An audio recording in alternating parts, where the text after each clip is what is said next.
la vie secrète des geekettes. Bonjour et bienvenue à un autre épisode enregistré via Skype, malheureusement, parce que plusieurs geekettes sont malades. Oui. De la vie secrète des geekettes! La vie secrète des geekettes, c'est une émission divertissante et diversifiée. À chaque mois, les geekettes vous donnent leur très humble opinion sur un produit de la culture populaire de leur choix. Et on jase aussi de...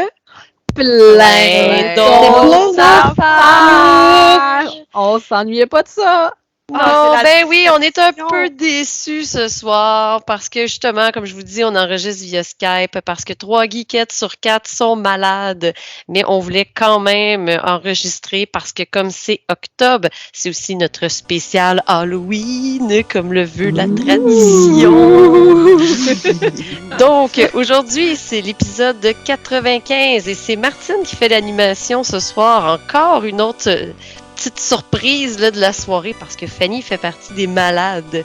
Elle est donc un petit peu trop enrhumée pour vous parler toute cette soirée. Donc, on va commencer par toi. Bonsoir, Fanny.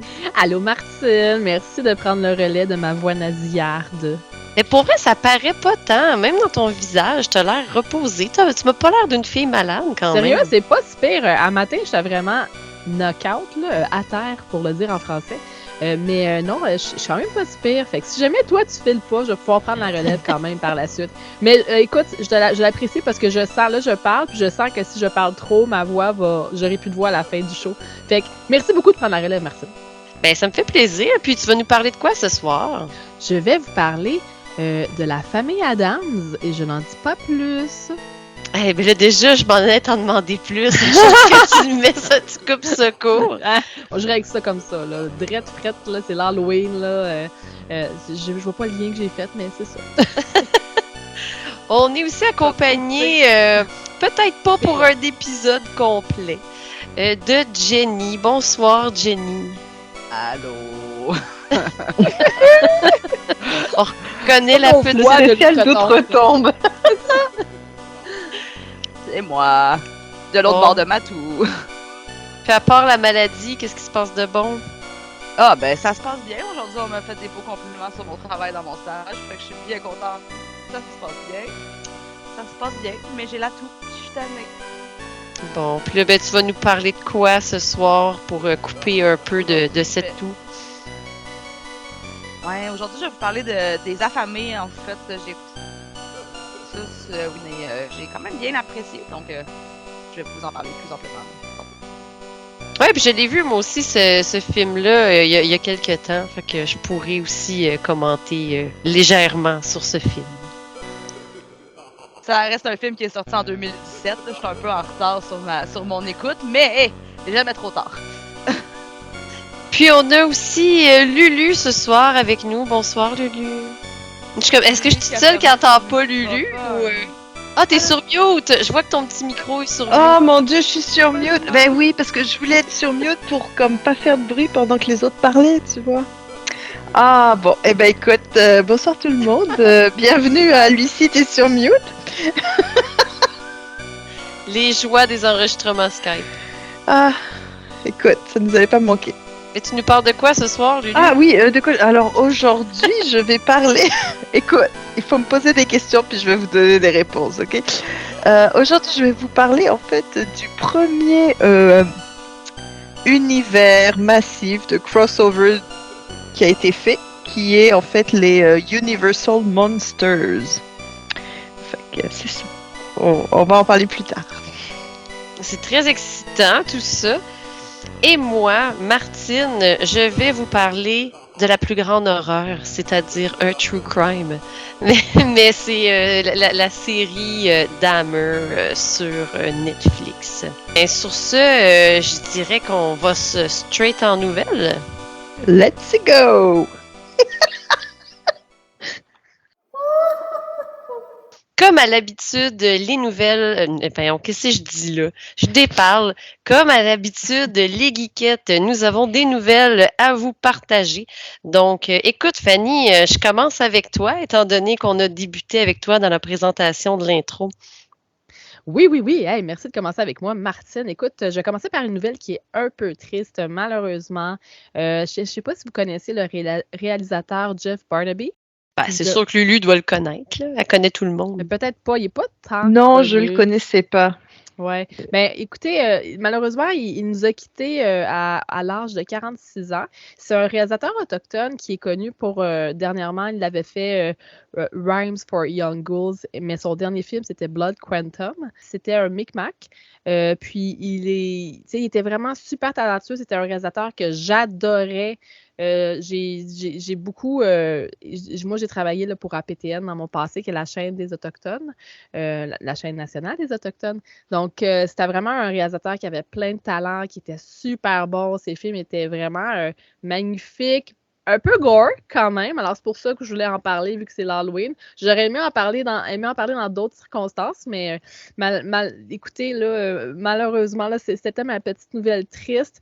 Cependant, je vous dirais, vu qu'on est l'Halloween, allez écouter Blood Quantum pour lui rendre un petit hommage. C'est un excellent film de zombies où est-ce qu'on est dans un monde post-apocalyptique, mais ce qui arrive dans ce monde, c'est que les gens qui sont immunisés aux zombies, c'est surtout les Autochtones. Donc, c'est quand même une twist intéressante, là. Puis aussi, évidemment, une petite critique sociale, là. Ça parle évidemment là, de la réalité, mais c'est super bien fait. C'est un super de bon film. Allez voir ça, Blood Quantum. C'est disponible sur Apple TV, je crois, là, en location. Il y a d'autres endroits aussi. Peut-être que CBC Gems ou APTN, il y a Lumi, là, l'application d'APTN, peut-être qu'elle va être dessus aussi. Donc, allez voir ça. Boudez pas votre plaisir de regarder ce beau petit film de zombies, mais qui est encore plus, là, c'est vraiment très intéressant. Petit fait aussi, dans ces films, il y avait l'actrice Devery Jacobs qui joue en ce moment sur Reservation Dogs, puis elle va venir prochainement. Elle va être dans Echo, qui est à venir sur Disney+. Donc, c'est de la série de Marvel, Echo, que je connais pas du tout. Mais je suis super contente qu'elle, c'est une actrice qui vient de Ganawagé, qui est proche de Montréal, là, veut pas, là, qui est pas très loin. Donc, je trouvais ça super intéressant de voir qu'elle avait été dans ses films à lui. Puis là, par la suite, sa carrière va super bien. Elle est entrée dans l'écurie de Disney, alors on est vraiment content pour elle aussi, là. Donc, c'est un petit c'est mes petites nouvelles, là. Un petit peu. Est-ce que c'est elle qui joue Echo? Est-ce que c'est elle qui joue Echo? Je pense pas que c'est elle qui la joue, mais je suis pas certaine, par contre. Je connais vraiment, j'ai pas fait mes recherches là-dessus, là. Mais tu sais, c'est vraiment super bonne. Puis j'étais contente de voir que sa carrière, là, ça fait juste avancer, là. Puis que, donc, c'est ça. Non, c'est ça, parce que Echo, c'est un spin-off de Hawkeye. Oui, exactement. Je savais pas si c'était la fille. Ouais, comme si c'était. Non, je sais pas non plus, là. Donc, j'ai pas fait mes recherches assez loin, mais peut-être qu'on va aller regarder ça. Ouais. Voilà. Ben, je pense même que tu avais une deuxième nouvelle pour nous, Fanny. On y va back-à-back. Bon, ben oui, on est habitué que tu en as 3-4. Là, juste deux ce soir, c'est raisonnable. Ben, j'ai écouté le documentaire Jeannette et filles, qui est de Léa Clermont-Dion. Est-ce cela? Je ne l'ai pas inscrit. Je crois que oui. Oui, c'est ça. Donc, c'était super intéressant. C'est passé sur Télé-Québec, mais je crois qu'il va être disponible sur leur plateforme également. Oui, comme dans l'ancien temps, je me suis assise devant ma télé, puis j'ai écouté un film, un documentaire diffusé sur ma télé. J'étais comme, wow, c'est comme dans le bon vieux temps des années 90. Mais c'est super intéressant parce qu'en fait, ça raconte la vie de Jeannette Bertrand, une partie de sa vie du moins. Ça parle de féminisme également. Vraiment très intéressant, point de vue historique, le travail qui a tout été fait par les féministes avant nous, et particulièrement Mme Bertrand, une femme qu'on mentionne pas assez souvent, tu sais, pour tout son tu sais, comme dernièrement, là, c'est une femme plus âgée, là, donc je trouvais ça intéressant d'avoir un genre de retour sur sa carrière, puis à un moment donné, ça parlait aussi de l'émission là, L'amour avec un grand A, puis il parlait vraiment de sujets heavy encore aujourd'hui, là, des sujets difficiles, là. Donc, ouais, c'est à écouter. Un bon documentaire qui est très intéressant. Mais c'est comme une ligne d'écoute, hein, cette émission-là. C'est ça, t'appelais, tu posais une En question? fait, non, ben elle a déjà eu un courrier du cœur. Donc, Ok, Jeannette, fait, je me mélange avec ça. Ouais. Ok. c'est la OG courrier du cœur. On fait un courrier du cœur aux geekettes, mais c'est vraiment de elle que vient tout ce qui est courrier du cœur. Mais elle, à l'émission L'amour avec un grand A, il était en train de souper à table, puis là, avec des gens, puis il y avait un sujet de conversation qui était comme, par exemple, tu es une personne trans, et c'est quoi être une personne trans? Dans les années 80, là, déjà. Donc, c'était vraiment. Ils ont même mentionné la violence conjugale. Donc, des gros sujets pas faciles. Les gens étaient passés à la télé, là, ils parlaient de ces sujets-là. Déjà, étaient vraiment à l'avant-garde. Donc, allez voir ça. Très intéressant, ça me donne le goût. Pour vrai, j'avais entendu justement la critique de ce documentaire-là à Radio-Canada aujourd'hui, puis là, tu me reconfirmes d'aller écouter ça. Bonne recommandation. Toi aussi, Lulu, tu avais des petites nouvelles pour nous? Oui, alors ma première nouvelle, c'est qu'il va y avoir un marché de Noël geek. Bah, c'est marché geek, mais en fait, Hey, c'est vraiment un c'est marché spécial geek de Noël. l'Halloween, là, puis tu nous parles de Noël? C'est parce que la date est tu comprends? La date, je suis pas sûre qu'il va y avoir un conflit avec le prochain épisode parce que ça va se passer le 12 et 13 novembre. Donc c'est quand même assez tôt, c'est Noël avant l'heure, mettons. Donc c'est un marché geek, ça va se passer dans Hochelag, les amis. Donc ça va être au CCSE, si toutes les acronymes sont dans le bon ordre. Donc c'est la gros bâtiment du marché Maisonneuve, là. Donc marché de Noël avec des artistes geeks, etc., etc., pour faire des petites emplettes, si vous voulez aller prendre des petits objets, des prints, etc., faire vos emplettes de Noël avant Noël. Parce qu'on n'a pas le droit de dire Noël maintenant. Est-ce que je peux faire une petite plug suite à ça? Vas-y. Ben oui. Oui, j'ai une amie illustratrice, Christelle Pellan, qui est super talentueuse. Elle va être là. Donc, elle fait vraiment des belles illustrations de Star Wars. Je crois, Jenny, que tu as de ses œuvres accrochées chez toi, d'ailleurs. Oui, j'ai acheté un petit Mandalorian. Oui, un petit, j'ai acheté un 11-17, là, qu'il faut que je trouve un cadre, là. Mais oui, vraiment beaucoup de talent, là, oui. c'est un Mandalorian avec bébé Yoda, comme on l'appelle tous et toutes. Cocu. Ouais, c'est ça, c'est son vrai nom, je l'oublie tout le temps. Mais ouais, donc allez la voir, elle en particulier. C'est le 12 et 13 novembre. Fait que c'est ça. Et ma deuxième nouvelle, c'est plus une recommandation. Je suis allée voir cette semaine The Woman King. Il est sorti il y a quelques temps déjà. Mais je vous le recommande fortement. Donc ça met en vedette Viola Davis. Viola Davis, là, elle a genre 55 ans. Elle est Jack to the max. Dans des petits kits comme...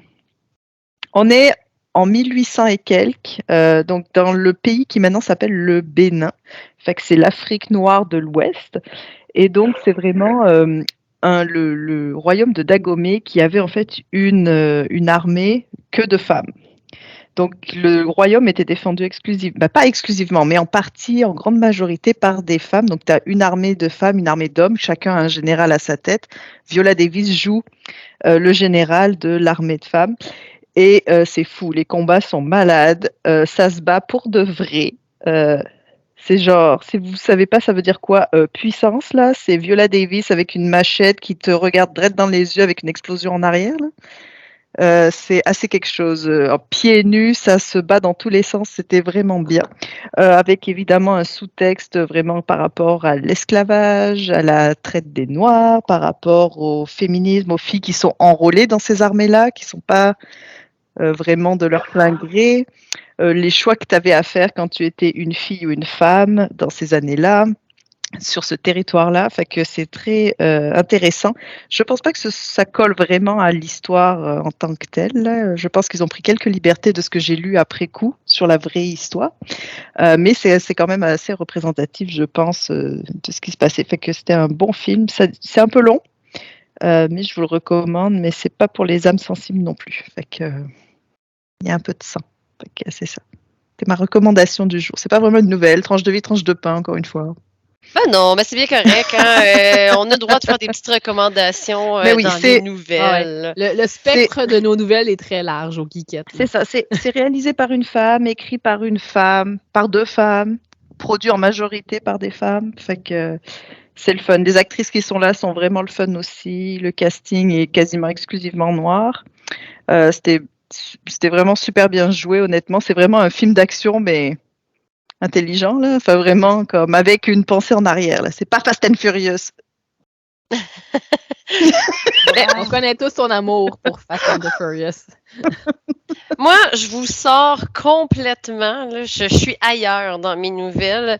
Je suis vraiment dans l'esprit des prix, des grands prix. Savez-vous que le Festival de Cannes va avoir maintenant son propre festival, mais de version jeu vidéo? Parce que Oui, là, je le savais, oui. ils se sont dit, pour vrai, c'est comme le jeu vidéo, c'est la première industrie culturelle en termes de chiffre d'affaires. Donc, ça mérite les grands honneurs.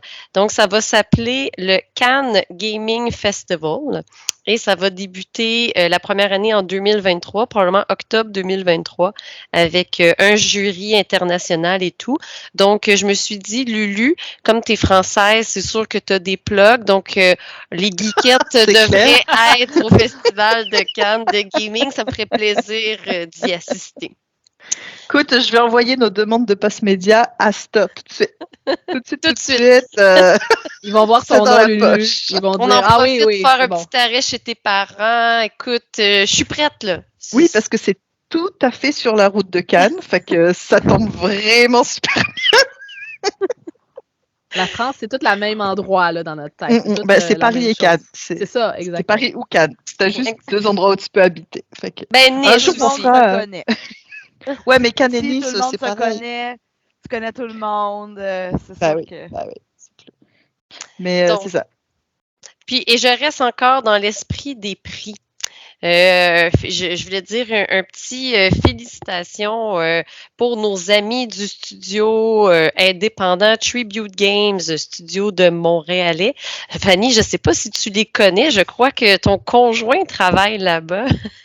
Ouais, ça a l'air, hein? Ça a l'air. Il y a un petit jeu vidéo de Turtle qui a été fait, là. Enfin, il était là-dedans, là. Oui, exact. Donc, ton conjoint est aussi l'homme pour qui je travaille chez Rétro Montréal, entre autres, et aussi on a plusieurs amis qui travaillent au studio de Tribute.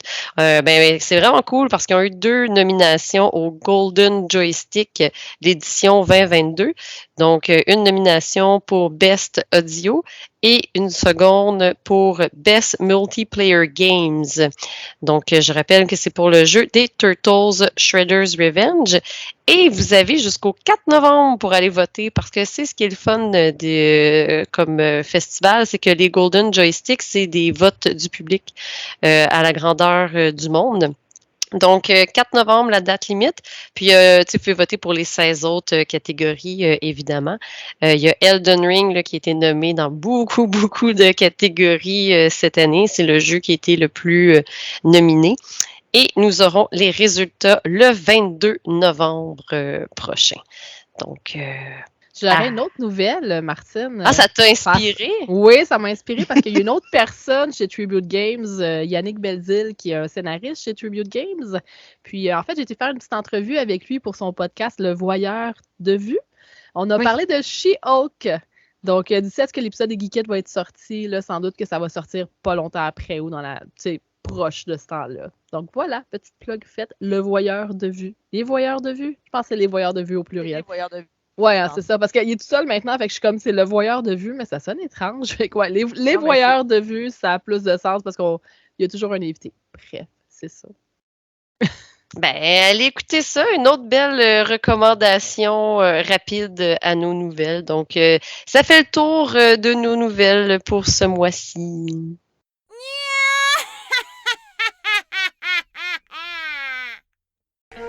La Librairie Z aime la bande dessinée et ils sont fiers de vous présenter cet épisode de La vie secrète des geekettes. Que vous recherchiez de la bande dessinée américaine, européenne ou québécoise, la Librairie Z possède de tout pour satisfaire vos envies de lecture diversifiées. Librairie Z, située au 3420 rue Ontario-Est. Visitez leur site web librairiez.com. Rebonjour, Jenny. Allô. Donc, aujourd'hui, tu nous parles du film que ça m'avait donc bien choqué, qui était disponible sur les Netflix partout dans le monde, sauf au Québec, mais que enfin il l'est maintenant, Les Affamés. Tu vois, je l'ai écouté sur Crave, moi. Ah, pour vrai? Ben moi, quand il J'avais était même sorti pas initialement, je l'ai écouté sur Crave. ça avait été long. C'est disponible partout, sauf au Québec, je pense, à cause des droits de super écran, là, quelque chose comme ça. Là. Ça doit être pour ça que je l'avais pas vu à l'époque. Dans ce cas-là, je comprends mieux maintenant. Merci, Martine, de m'aider à comprendre pourquoi je l'avais toujours pas écouté. Fait que oui, en fait, je vais vous parler de les affamés. En fait, moi, l'Halloween, c'est pas vraiment ma fête préférée.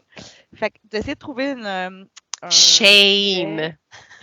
Oh, j'aime pas ça, les costumes, puis le maquillage, puis l'horreur. Je suis désolée. J'aime full le post-apo. J'aime full Ça- le post-apocalyptique, mais l'horreur, genre, Et c'est quoi ta fête les préférée alors? fantômes. T'aimes pas le chocolat? Voyons. C'est les bonbons au chocolat, les enfants qui sont heureux. T'aimes pas ça, les enfants heureux? J'ai pas dit que j'haïssais la fête, j'ai juste dit que c'était pas ma préférée. Et c'est quoi ta préférée? Dis pas Pâques, s'il te C'est plaît. Là. Noël, là. Je suis Ouais. plate de même, là. Moi, c'est ma fête, ma fête préférée. Ah, ben, Ah! ok. Bon, c'est bon. Bravo, Lulu. Bravo, you got me. You got me. Parfait. Bravo. Bref. Fait que, mettons que si je retourne dans mon sujet, là. Mettons que j'y retourne, là. Mettons qu'on retourne Pendant aux que Lulu, affamés. elle là. m'a crampé, là. Mettons qu'on y retourne, là. C'est donc, je suis pas la plus grande fan de films d'horreur. Fait que j'essaie quand même de trouver un sujet thématique Halloween. Puis là, j'avais eu l'idée de faire l'histoire de l'Halloween. Puis là, je trouvais trop d'informations, puis pas clair. Puis je me suis rendu compte que je suis vraiment pas une historienne dans la vie. Fait que je me suis dit, il me semble qu'il y avait un film de vampire québécois dans ma watchlist que je m'étais mis. Puis j'étais comme, je vais aller regarder ça à la place, tu sais. Plus dans mon créneau qui aime le post-apo un peu. Puis, c'est pas post-apocalyptique dans le sens où tout est déconstruit, mais ça reste dans un début de post-apocalyptique, mettons. Fait que j'ai déniché là, dans ma petite liste de petits films parfaits pour vous parler d'un petit sujet Halloweenesque. C'est ça que je voulais plugger mon mot. Donc, le film Les Affamés, c'est un drame d'horreur de Robin Aubert, sorti en 2017, comme j'ai dit tantôt, qui met en vedette Marc-André Grondin, Monia Chokri, Charles Saint-Martin, Micheline Langto, Marie-Ginette Gay, Brigitte Poupard, Didier Lucien et d'autres acteurs encore. Je veux aussi souligner que c'est un film qui a gagné quelques prix, dont le prix du meilleur film canadien au Festival de films de Toronto en 2017. Souligner les réussites québécoises. Donc, Les Affamés, c'est pas le premier film d'horreur de Robin Aubert. Moi, je me rappelle dans le temps, en 2005, quand Saint-Martyr-des-Damnés est sorti, j'ai tellement aimé ce film-là, je l'ai écouté. J'ai encore le DVD, là, juste pour vous donner une idée. Là. Ça fait partie des quelques films pourquoi j'ai racheté un lecteur DVD. Fait que, tu sais, c'est comme... J'aimais beaucoup cette ambiance un peu glauque, mais déjantée puis complètement différente de ce qu'on voit dans les grands films d'horreur ou post-apo américain. Il y a comme une espèce de touche poétique un peu, je trouve, à son univers. J'étais comme curieuse de voir ce qui m'attendait avec Les Affamés. Donc, Les Affamés, c'est l'histoire de quelques survivants d'une région de campagne au Québec qui suit on suit principalement Bonin, le personnage de Marc-André Grondin, qui tente de survivre, accompagné de divers personnages qu'il rencontre sur son chemin, pour essayer de se sortir du pétrin dans lequel il se situe à cause qu'il y a des gens méchants qui mangent les gens. Ils sont affamés. J'ai plugué le titre. Je veux pas trop décrire ce qui se passe parce que je voudrais quand même pas divulgacher le film. Fait que je vais comme rester dans l'ambiance puis dans l'atmosphère plus que dans ce qui se passe réellement. Les images sont vraiment belles. C'est à la limite dans la contemplation beaucoup. Il n'y a pas vraiment de musique, il y a des effets sonores, mais puis quand il y a de la musique, c'est généralement la chanson qu'il écoute dans la voiture, quand il se met des écouteurs. C'est pas hors champ, là, c'est dans l'image, c'est dans la scène, fait que ça fait un lien avec. Il y a quelques scènes qui sont plus explicatives, quand même plus détaillées d'horreur, tout, où on voit genre le sang, les morsures, toute la grosse patente, mais probablement à cause d'une question de budget, vu que c'est un film québécois, il y a beaucoup de ces trucs-là qui se passent plus hors caméra, hors champ. Comme par exemple, il y a une scène où il y a un personnage qui décapite un corps humain qui est situé dans la boîte d'un camion, mais la façon que la caméra est placée est à l'avant du camion. Fait que la scène se passe dans la boîte, mais à l'arrière. Fait qu'on voit très bien le personnage qui fait l'action, mais on voit pas le corps se faire décapiter. Fait qu'on on se l'imagine.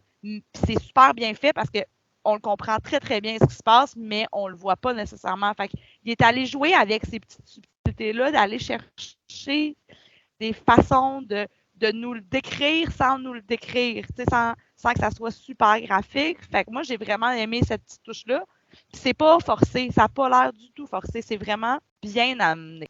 Est-ce que ça paraît que j'ai aimé le film? Oui, souvent, mais souvent, tu sais, quand c'est pas montré, moi, je trouve que c'est souvent pire que si tu le montrerais, parce que on dirait que dans ta tête, tu le vois un peu. Donc, ouais. C'est comme, puis ça, particulièrement, il y a une couple de scènes comme ça que tu le sais ce qui se passe, tu vois l'émotion, mettons, des personnages face à ce qui va arriver, tu entends un son ou tu vois un mouvement dans la caméra, mais tu vois pas la finalité, puis t'es comme, ça vient quand même te chercher parce que tu le sais. Tu n'as pas besoin de le voir, là. Tu le sais ce qui se passe. C'est comme, les gens, ils se font mordre, ils deviennent des zombies. Le mot zombie est jamais nommé non plus. C'est comme les choses. Je trouve ça original de juste comme arrêter d'utiliser le mot zombie puis de original, c'est un entre gros guillemets, là, on va se le dire, là, mais de je sais pas comment. C'est différent. On n'est pas habitué. Mon idée était là, mais elle est partie. Bref, c'est ça que. Fait que c'est vraiment pas la technique de pas voir l'action gore. C'est pas cheap, tu sais. Mais il y a une scène particulièrement gore que j'ai aussi vraiment trouvé très cool, qui est super bien faite. Fait que c'est comme, il a dosé. J'ai l'impression qu'il a pris le budget pour certaines scènes clés, qu'on voit plus les images, que c'est plus gore, puis là, il est allé utiliser les techniques plus subtiles pour comme compenser aux endroits. Ça rajoute un petite couche là, de là, je le vois, là, je le vois pas. Est-ce qu'on va le voir? Est-ce qu'on va pas le voir? Il y a comme une espèce de suspense aussi là-dessus. Puis ce que j'ai trouvé aussi intéressant dans la vision de Robin Aubert, c'est que les zombies courent. Hein? Les zombies courent. Oui, c'est vrai. Ils sont pas dégueulasses. Puis, ils sont pas dégueulasses. Puis il y a des scènes où la chose regarde l'humain, puis elle réagit comme pas. Tu le vois qu'ils sont comme en train d'analyser, mais ils sont pas dégueulasses. Ils sont pas maquillés, tout brisés. Tu vois que c'est juste comme une maladie qui ronge tranquillement par en dedans. C'est pas instantané. C'est pas. Fait qu'il y a comme une espèce de ça rajoute une couche de glauque là, tout ça, parce que t'es comme, est-ce que t'es atteint? Est-ce que t'es pas atteint? Tu vas-tu m'attaquer? Tu vas-tu pas m'attaquer? Tout ça, là, ça rajoute l'effet que vraiment les personnes, c'est des proies. C'est la lenteur du film, c'est comme ça fait on a l'impression qu'ils sont traqués. C'est ça que ça donne comme impression. Vu que c'est long, des fois, avant qu'on entende un bruit dans la forêt ou qu'il y a quelque chose qui se passe, t'es comme, tu sais qu'il y a tu sais que tu peux te faire attaquer, mais tu ne sais pas quand, tu sais pas où. T'es comme, ça rajoute l'effet proie puis de survie dans tout ça. Là. Puis j'ai trouvé ça, je trouvais que c'était une autre façon de le voir parce que, mettons que ça arrive pour vrai, là, qu'il y a des gens qui virent sur le top et qu'on se fait attaquer. Ah oui, mon beau français. C'est sûr qu'il y a des longs moments. Qu'on se fassions attaquer. Passion attaquer, oui, merci.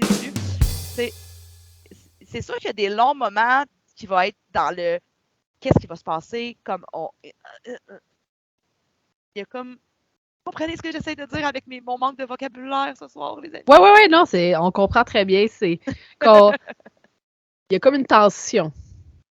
C'est ça. Il y a une tension que si ça arrivait dans la vraie vie, c'est sûr qu'il existerait aussi. Fait qu'il y a comme un. Bon, on va souhaiter qu'il n'y ait pas personne qui va venir nous manger le coup de façon tuable. Tu sais, comme. Hein? Non souhaité, là. Non souhaité, non désiré, puis mortel. C'est ça le mot que je voulais chercher. Fait que. J'ai vraiment dévié de mon texte, fait que je ne sais plus, je suis rendue où. Je m'étais écrit un beau texte, mais finalement, genre, je suis partie. Fait que bref, C'est la sûr que c'est pas passion. une série à la Walking Dead. C'est pas aussi sanglant, puis aussi intense, puis maquillage, puis tout comme Walking Dead. C'est vraiment plus lent. C'est vraiment plus dans la contemplation. C'est un film d'à peu près 2 heures. Moi, je le recommande fortement. C'est pas... c'est ça, tu sais, c'est pas kitsch, c'est pas quétaine, il y a comme il y a une sensibilité, je trouvais, dans les images, dans la beauté, dans la lenteur, dans le pas vraiment de musique aussi. Il y a comme une ambiance qui s'installe rapidement. Je le conseille à tout le monde. Adoré. Vous pouvez l'écouter sur Crave, peut-être sur Netflix, selon Martine. Ouais, ben je sais pas s'il est encore là ou pas, mais Lulu vous dirait, allez sur justwatch.ca et vous allez pouvoir voir toutes les plateformes sur lesquelles le film est disponible gratuitement ou payant. Justwatch.ca. Trompez-vous pas, parce que des fois, tu vas sur le .com, puis là, tu te fais avoir, t'es comme, ah, comment ça, il est pas là? Parce que t'es pas sur le .ca. C'est pour ça. Exactement. Ou tu te procures un VPN. C'est un ou l'autre. Mais moi aussi, je l'avais vu sur Netflix. Fait que je confirme que c'était sur Netflix un moment donné. Est-ce que vous l'aviez aimé, vous? Oui, moi, à la base, j'aime pas vraiment les films de zombies, pour être honnête, là. Parce que, je sais pas, moi, c'est drôle, je suis complètement ton opposé, Jenny, tu sais. Parce que moi, c'est comme, moi, les affaires post-apocalyptiques ou de vampires, tout ça, c'est comme, oh my god, mordez-moi qu'on en finisse. Comme, pourquoi je voudrais, comme, passer là, des années, genre, à souffrir, à avoir peur, à vouloir survivre pourquoi? Genre, pour rien, pour être la seule survivante, là. Fait que c'est ça, fait que j'ai de la misère à accrocher souvent dans ces films-là. Tu sais, je suis comme, OK, vous êtes les 4 qui restent là, embarqués dans l'eau, puis que ça finisse. Mais j'ai aimé des affamés. Mais tu vois, c'est drôle, parce que moi, je trouvais que ça se prenait pas tant au sérieux, puis c'est la raison pourquoi je l'avais aimé. Je crois qu'il y a comme un fond d'humour. Un peu, des fois, dans les dialogues. Oui, le personnage de Marc-André Grondin n'arrête pas de faire des jokes de mon oncle complètement ridicules. Puis c'est comme. Oui, oui, effectivement, j'ai pas souligné ça. Il y a un bout de. Il y a quand même des petits clins d'œil humoristiques à la. Ben, au bar, faut pas oublier que. Ouais, c'est ça. J'avais pas nommé, mais c'est pas ce qui m'a marqué le plus. Puis il y a un des personnages, genre, un peu fatigant, là, qui revient tout le temps. Puis là, mais tu sais, lui aussi, il y a beaucoup d'humour là-dedans. Puis je pense que c'est ce qui m'a fait apprécier plus, justement, un film de zombies. C'est qu'il y avait cette petite touche d'humour-là. Puis comme tu dis, le fait que la tension de pas savoir est-ce qu'ils sont affectés ou pas. Tu le vois pas au premier coup d'œil, là, si la personne est zombifiée ou pas, là, tu sais. Moi, je voulais juste dire que je sais plus dans quel contexte j'avais lu ça, mais que les réalisateurs québécois étaient très en demande, surtout à Hollywood. Ils ont un grand succès en ce moment quand tu regardes Denis Villeneuve, Jean-Marc Lavallée et tout. Jean-Marc Vallée. Parce que justement, ils font des films efficaces pour pas cher et qui savent faire avec peu d'argent et que c'est pour ça qu'ils sont si en demande que ça. Fait que je serais pas étonnée de te voir comme un réalisateur comme lui vraiment partir à Hollywood puis comme devenir un Denis Villeneuve de lui-même, là, tu sais. Fait que j'avais trouvé ça intéressant parce qu'il y a quand même comme une grosse vitalité du cinéma québécois, de genre aussi. Fait que, et après, tout le monde est très étonné qu'on ait autant de Québécois aux Oscars, mais ils font des belles choses pas chères. Fait qu'évidemment, c'est ça que tout le monde cherche. Fait que c'était tout ce que j'avais à dire. Ouais, c'est sûr que si tu compares avec une grosse production hollywoodienne qui aurait fait le même genre de film, tu n'aurais pas été dans les mêmes effets spéciaux, mais pourtant, c'est tout aussi efficace, même sinon plus. Ben, t'es pas dans la même créativité, parce que quand t'as pas d'argent, il faut que tu sois créatif. Il faut que tu saches... tu connaisses ton dollarama, mettons. Fait que, tu sais. Puis aussi, je pense qu'il faut que tu veuilles vraiment faire des films, tu sais. Si t'es là tu fais avec des petits budgets et tu réussis à faire tes films, je pense que c'est parce que tu veux vraiment, puis tu as une certaine part de créativité puis de talent et beaucoup de vouloir aussi, là. Fait que je pense que c'est un défi, mais qui, au final, ça filtre peut-être les gens qui vont en cinéma à ce moment-là aussi. Petite pensée comme ça. Ben, écoute, ça fait le tour, je pense, des affamés. Merci beaucoup, Jenny, pour ta critique ce soir. Ça fait plaisir. Qui d'autre que numérique.ca pourrait bien réaliser votre site Web? 2 décennies de développement et de création devraient suffire à vous convaincre. Quel que soit le secteur d'activité ou le budget, notre motivation est la même, celle d'innover et de dénicher le concept qui vous propulsera vers le succès. Pour les budgets plus modestes, nous offrons des sites Web à partir de 750 $. Pour la réalisation d'un projet plus ambitieux ou pour le développement d'applications web, nos professionnels vous guideront dans votre démarche. Pour en connaître davantage sur nos services, visitez le numérique.ca ou communiquez avec nous au 418 335 0804.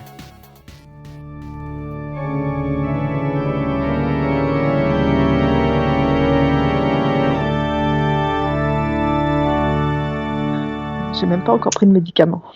Donc, parlant de médicaments, l'enregistrement vient de partir, Lulu, c'est pour ça que je dis ça.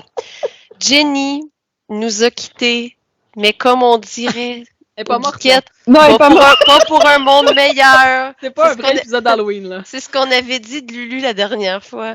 Mais non, Jenny est allée se faire une petite ponce gin et moutarde, là, sûrement, pour régler son rhume. Donc, on continue sans elle après cette belle chronique. Donc, on y va avec Fanny qui a gardé du suspense à l'intro. Tu nous as dit que tu allais parler de la famille Addams. Ouais, en Ils gros. n'en ont pas dit plus. Pourtant, il y a des jeux vidéo, il y a des films, il y a des PD. Mais de quoi tu nous parles, Fanny? Ben oui, ben moi, je sais pas pour vous, là, mais de qu'est-ce que vous connaissez de la famille Addams, en gros? Ben, le film, puis le jeu vidéo Super NES. C'est ça, hein? La Lulu, série toi? télé. La série télé, puis voilà. Quelle série télé tu parles? Oh, des 1900. C'est quoi, des années 50, 60?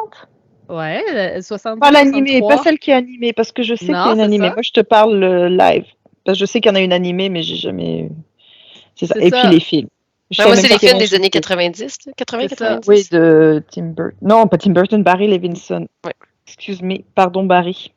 Oui, exactement. Puis, mais c'est ça. Puis tu te mentionnais aussi un dessin animé, Lulu. Tout à fait. Il me semble qu'il y en a eu un dans les années 90, un peu avec Beetlejuice, il me semble, Oui. le même genre, là. Puis, OK, donc, moi, c'était, de mon côté, c'était les films des années 90, justement, que tu as mentionné, en 92, je crois, puis en 91. Dans les années 90, avec Raoul Julia. Je sais pas si je le prononce bien. C'est-tu Raoul Julia ou Raoul Julia qui nous a coûté trop tôt, malheureusement. Et aussi Angelica Houston, je crois, qui faisait Morticia. Et Raoul faisait le merveilleux Gomez. Alors, Lulu fait des figures de « ouais ». Ils étaient très délicieux dans ce film. Ils étaient vraiment super amoureux et tout, là, pour ceux qui ont vu le film des années 90. Alors, c'est ça, moi aussi, c'est ça que je connaissais de la famille Addams. Puis dernièrement, j'étais un peu, comme on dit en anglais, flabbergastée, en français, flabbergastée. Je sais pas comment on dirait en français. Surprise! Extasiée. T'es De tombé savoir- en bas de ta chaise. Oui, de savoir que La famille Addams, ce n'était pas un film, ce n'était pas une série, un dessin animé des années 90. Ça partait pas de là, là. Ça a été créé par un illustrateur dans les années 40 qui s'appelle Chas Adams, de son nom d'artiste, mais Charles Adams en anglais. Et je ne savais pas du tout ça. Et j'ai aussi appris que, comme tu l'as mentionné, Lulu, il y a une année, une série télé dans les années 60, 62, 63, je crois, dans mes notes, qui a été diffusée pendant 2 ans sur ABC. Ils ont 64 épisodes. 64 épisodes dans les années 60, c'était quand même quelque chose. Puis je ne connaissais pas ça. Puis ça a comme vraiment ouvert un monde. Parce que, en fait, je me suis demandé, j'ai remarqué qu'il y avait différents produits de la famille Addams qui sortaient. Il y a un dessin animé en 3D. Là. Il y en a 2 versions là, qui sont sorties dernièrement, là, je crois, sur Netflix. Puis, il y a beaucoup de choses. Puis, j'étais comme, mais d'où ça vient, la famille Addams? Ben, c'est ça. C'est un illustrateur qui a débuté sa carrière d'illustrateur à 21 ans, très jeune. Et puis, il a commencé tout de suite dans le New York Times. Donc, pas n'importe où, quand même. Il a commencé ça comme ça. Est-ce que vous avez déjà vu ces illustrations? Non. Oui. Alors là, en fait, je sais pas si j'ai vu des illustrations. Moi, je pense que oui. Oui. C'est ça, on en a peut-être déjà vu, mais on n'est pas sûr. Mais c'est des magnifiques illustrations en noir et blanc qui étaient faites vraiment de manière traditionnelle, évidemment, là, avec le pinceau, l'encre au lavis. Les contrastes de noir et blanc sont absolument magnifiques. Je vais en publier là, sur les réseaux sociaux des geekettes. Là. C'était super beau. J'en revenais pas que je connaissais pas ça. Mais lui, à la base, là, il faisait des illustrations pour le New York Times. New Yorker, je me mêle tout le temps, excusez-moi. Hein, j'ai fait une petite chronique rapide, puis je fais des petits... Si quelqu'un peut vérifier, là, je pense que c'est le New Yorker, mais je suis pas certaine, là. Je me trompe entre les deux. Il y avait beaucoup de dessins dans New Yorker, fait que ça ferait du... Je pense que c'est celui-là.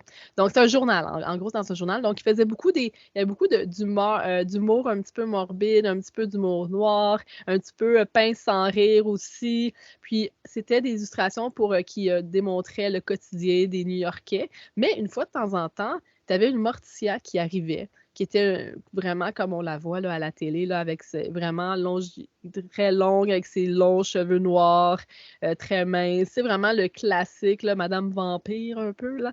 Mais elle est apparue. Puis par la suite, il y a différents personnages qui sont apparus. C'est vraiment venu c'était pas la famille Adams au début, mais c'est venu au fil des illustrations. Éventuellement, il y a Gomez qui est arrivé, je l'ai marqué ici, en 1941, je crois, qu'il est arrivé. Et puis, tu sais, il était juste avec Morticia, enlacé, puis il disait un gag comme quoi il demande à Morticia, est-ce que tu es malheureuse, ma chérie? Puis elle va répondre, oh oui, oui, je suis vraiment malheureuse, oui, oui. Tu sais, comme si c'était une bonne chose qu'elle soit malheureuse. Puis c'est un gag qui était justement dans la série, le film de la famille Adams. Donc, il y a plusieurs de ces gags, ces illustrations qui ont été repris dans les films parce que c'est encore super drôle, super bon. C'est encore actuel. Puis c'est drôle parce que cet illustrateur-là, il ne voulait pas d'enfant, il n'y a pas eu à ce qu'on sait. Il n'y a pas eu d'enfant. Puis, tu sais, il a quand même créé une famille relativement normale, entre guillemets, mais qui était un petit peu morbide, un petit peu sombre, qui sortait du cadre. Donc, c'est quand même assez rigolo, particulier. Puis, ce qui m'a vraiment frappé, c'est que les gags sont encore super bons aujourd'hui. Tu les revois. À un moment donné, tu as une illustration où est-ce qu'il y a des gens qui chantent des cantiques de Noël à la porte des chanteurs de la maison, la grosse maison sombre de la famille Adams avec ses pignons et tout. Tu as la famille qui est au-dessus, qui est en train de pousser un genre de chaudron d'eau bouillante, là. Puis c'est comme sur le bord, ça va sans doute comme tomber sur eux. Donc, c'est un petit peu un humour morbide qui te fait un peu rire, mais t'es comme, hey, je devrais peut-être pas rire de ça, mais ça me fait quand même rire, tu sais. Mais tu sais, Fanny, comme lui, il s'appelle Adams à la base, illustrateur, mais sais-tu si c'est inspiré de membres de sa famille? Tu sais, je sais, mettons, il n'y a pas d'enfant, mais de ses neveux ou inspiré de sa propre vie un peu? Ou... Ben, en fait, écoutez, là, j'ai fait une petite recherche avec un livre, je me suis pas rendue très loin, mais je sais que Morticia, c'est un peu comme sa femme idéale, un peu, tu sais, c'est comme une femme qu'il aimerait.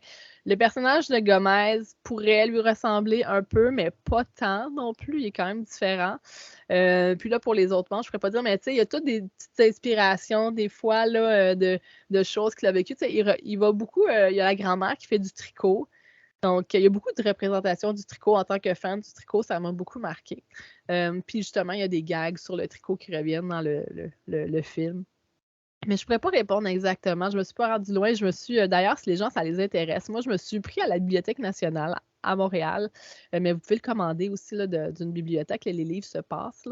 S'ils ne l'ont pas à votre bibliothèque, ils vont le prendre de la Bibliothèque nationale. Ça s'appelle La famille Adams.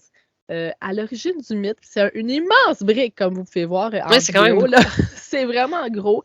Il existe, ils ont une fondation. En fait, Chas Adams, évidemment, est mort en 1988, mais sa troisième femme, parce que c'est un homme à femme, il a aimé beaucoup, il était un excentrique pour l'époque.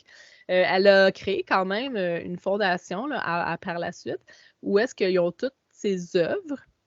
La moitié de ses œuvres, parce qu'il a fait environ 1600 dessins, et puis ils ont récupéré comme la moitié de ses œuvres, puis ils ont pu les publier justement là, dans ce livre-là. Puis sinon, c'est des collections privées. Les œuvres là, sont dans des collections privées où ça se fait vendre et revendre. D'ailleurs, ça se vend assez cher, un dessin de la famille Adams. Sûrement.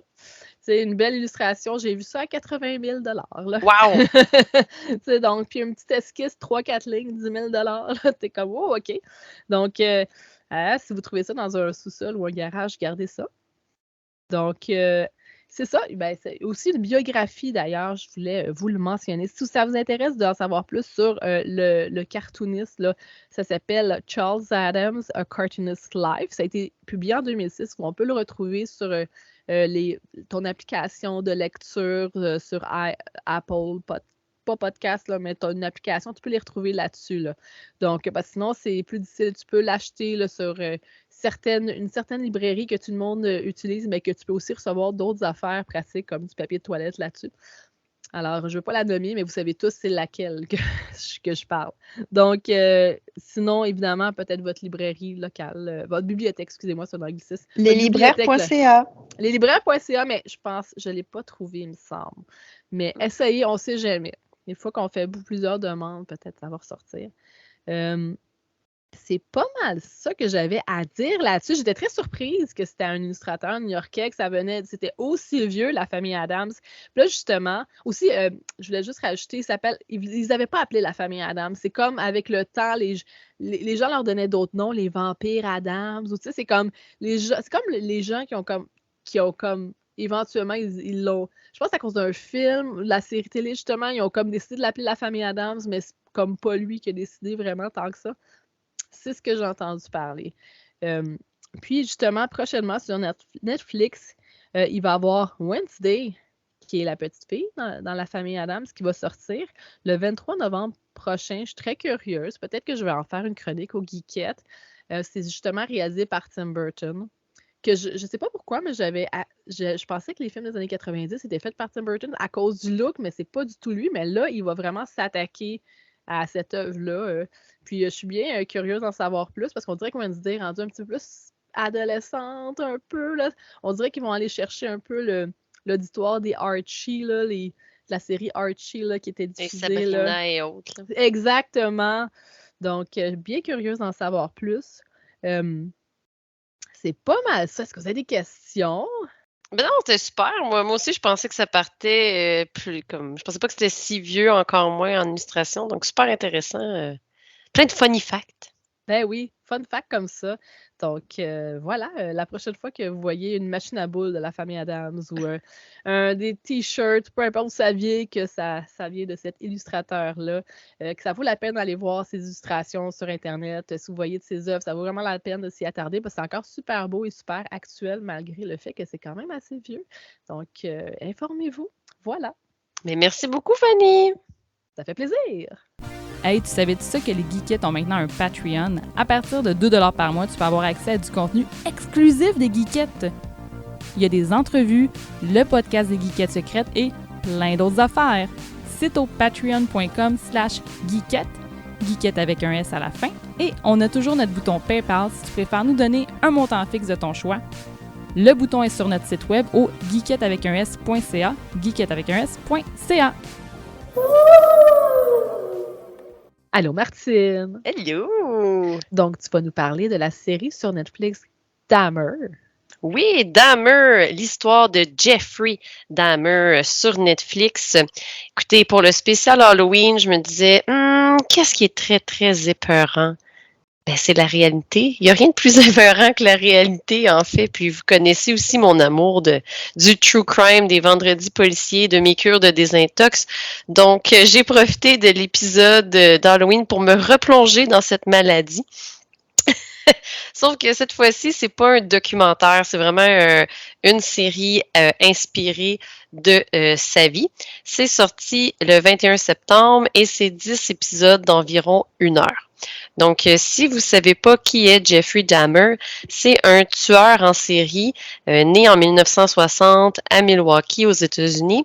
Et il est reconnu pour avoir tué 17 jeunes hommes entre 1978 et 1991, la plupart étant issus des communautés gays et afro-américaines. Donc, une des raisons aussi, non seulement parce qu'on s'entend 17 meurtres, c'est énorme, mais il y a aussi beaucoup de couverture médiatique, entre autres pour le côté sensationnaliste un peu de cette histoire-là, parce qu'il y a aussi des histoires de cannibalisme et de démembrement, donc c'est sûr que ça fait l'imaginaire collectif, là, c'est ça. Donc, le personnage principal, Jeffrey Dahmer, est interprété par Evan Peters, qui jouait entre autres dans les American Horror Story, qui était également produit par Ryan Murphy. Donc, probablement là, le lien entre les deux. C'est aussi lui qui jouait dans Kick-Ass, dans X-Men et la série que vous avez bien aimée, WandaVision. Il joue Ralph Bohner. C'est ça, Ralph Bohner? Moi, j'ai pas écouté WandaVision. Fait que je suis comme, est-ce que les gens vont le replacer si je dis ça? Ben, je le replace pas tant, mais je t'avoue que ma mémoire est un peu déficiente dernièrement. Mais Je pense, Ah oui, c'est ça, j'ai le je pense replacer, là. il est l'acteur qui joue le frère de Wanda dans la sitcom, si mes souvenirs sont bons, mais je suis pas sûre. Mais ça dit qu'il y a un autre petit nom, là, c'est Pietro Maximoff. Ben oui, c'est Ok, ça, parce ok. que Pietro, c'est le Ouais. frère de Wanda. Donc, comme elle est dans une sitcom de sa propre vie, en fait, c'est pas son frère qui joue son frère, c'est un acteur qui joue son frère. Donc, Evan Peters, c'est Pietro, mais la version acteur. C'est l'acteur qui joue Pietro. Ok, Donc, ouais. son nom, c'est peut-être Ron, je sais pas quoi. Et quand elle ouvre la porte, elle dit « Oh, mon frère !» Mais en fait, c'est l'acteur. Anyway. Ouais. Puis c'est parce qu'il jouait comme ce personnage-là dans la série des X-Men, là. Donc, ouais, c'est comme tout est inclus tout est dans toute la Si vous le replacez pas, Google est votre ami. Evan Peters, vous allez le trouver.